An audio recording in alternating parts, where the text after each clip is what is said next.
What's up, guys? This is the developer of Project Fear, which actually today you'll finally be able to know the names where a lot of people already know it, but I'll be revealing it anyways.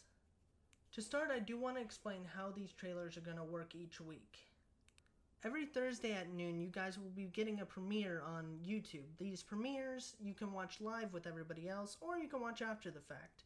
They will have little bits and pieces of information, usually a small amount, either in auditory form, maybe some music, possibly some concept art, and then in the future we will definitely be getting some gameplay.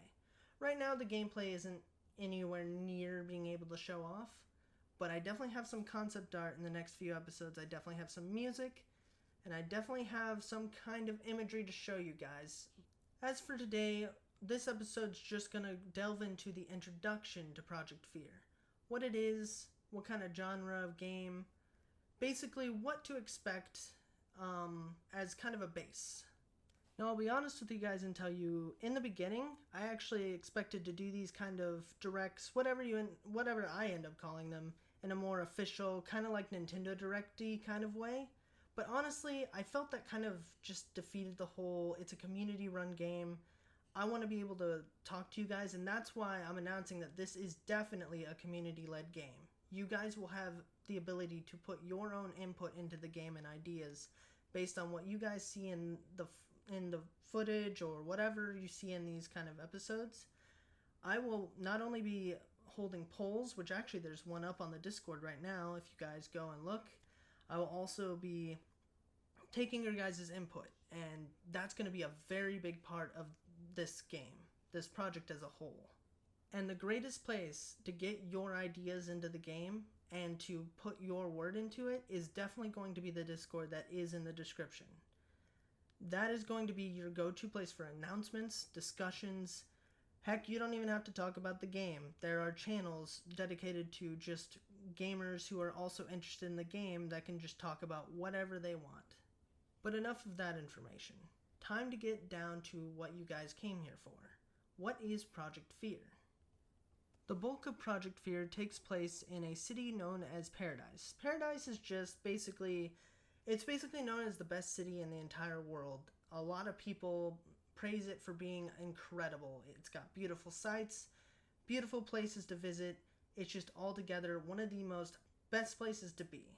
Now, of course, that sounds a little too happy for my tastes, so why don't we also add the fact that inside Paradise there's actually an epidemic, you can call it. There's not really a word for it, but more or less a lot of people are falling into long sleeps and not waking up for days, and when they do eventually wake up, they have gone pretty much insane. The city does its best to keep that under wraps. However, it kind of gets around as a myth. In the beginning of the game, most people think it's just a myth and it's not actually happening because it's not happened to very many people. But as you progress, you learn that it's becoming a way bigger issue than it started. What's happening is that people are falling into nightmares and they have to find a way to escape, but if they fail to escape, they will eventually run out of time, wake up, and basically go insane. The game begins with you waking up in one of those nightmares. You learn how to basically manifest your fears into a terror, which is basically a monster that is the manifestation of your own fears, and it can be used to do battle against other terrors found throughout the nightmares. Those battles are in the form of your traditional RPG battles that you would see in a lot of games nowadays. You fight alongside your terror. Your terror basically has magic kind of moves. You can still use physical moves to attack the enemy. You guys work together as a team. It's a lot like how Persona does it with Personas.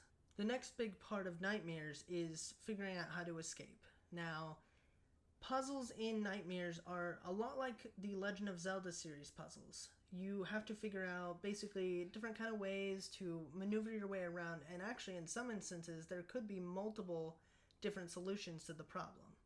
The final part about Nightmares is the ability to recruit other terrors to join your team.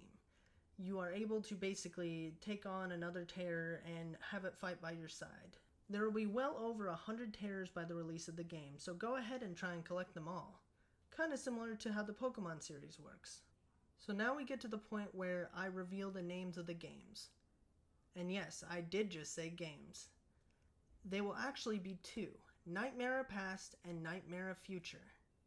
Unlike a lot of dual release games, these games will be vastly different. Today I can reveal some of the major differences in the games, so let's get to it. The first major difference can be found in the names. Nightmara Past will take place in a 1970s-ish version of Paradise, whereas Nightmara Future will take place in a 2070s version of Paradise.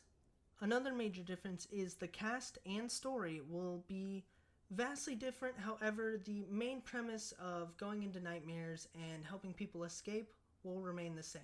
Another major difference is the fact that every single terror is exclusive to one game or the other, so you won't find a terror that was in past in future, or one that was in future in past. However, there will be the ability to transfer terrors back and forth between games. The soundtrack of the two games will also be different. They will include a more retro-style soundtrack for the 1970s past, and a more futuristic soundtrack for the 2070s future. As for differences, I have one last final difference to tell you guys about today.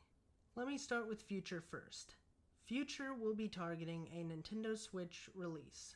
As for Nightmara Past, for the first time in 14 years, it will be the return of Game Boy Advance games to the system.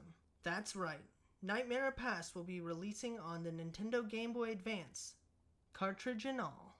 I've been actually very excited to share this information, as it's not something you would expect to see in this day and age. I bet you guys have a ton of questions, but I can only leave you with one more tiny detail. For those who don't have Game Boy Advances, we will also be targeting a iOS and Android release. Now that version of the game is going to be identical to the GBA edition. There will be no upgrades or anything. The whole point is for it to still run just like the GBA. Regardless of whether you get it for the GBA, iOS, or Android, it will have connectivity to the Nintendo Switch version of Nightmara Future. That is it for today's trailer. I hope you guys are excited as I am for these two new games coming to the market.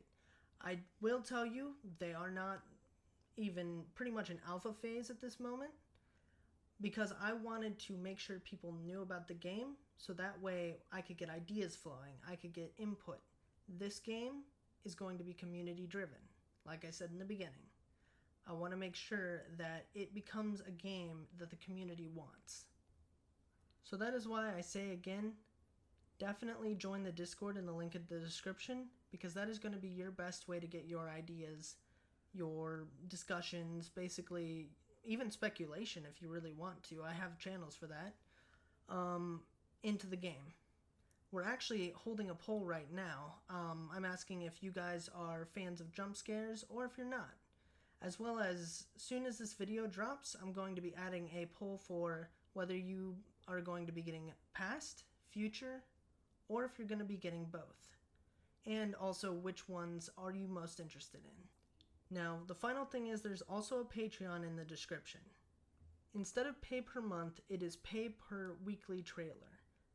This is so that I make sure that I get you guys new news every single week, as well as the donation money is used towards assets for the game, such as 3D models, sprite work, music, all sorts of things. I have gotten some of that on my own, but I know that I'm not going to be able to fund this entire project all by myself. So, any kind of support that you guys are willing to give is greatly appreciated. They also will come with their perks for the Discord server, as well as a chance to get discounts on possible merch in the future, and actually also possibly the games themselves. The system for discounts isn't finalized yet. However, I do want to get back to the people who do donate for the project. So that is definitely something that I plan to solidify and get a perfect plan for that, so that way you guys can get things back for helping. You don't even have to actually be a donator to get some of those extra rewards. By inviting people to the server, spreading the word, reacting to polls, and giving your feedback, you can also possibly get some discounts. Understand that that system isn't perfectly in place at this moment. It will be implemented as soon as I can get it perfected. For now, with the size of the server, I'm able to reward people on a person-to-person basis, so that won't usually be an issue. I just need to make sure that it's ready for if the server does indeed get bigger, and that there are more people and I can't do it person-to-person as easily as I wanted to. But that's about it. Thanks for tuning in.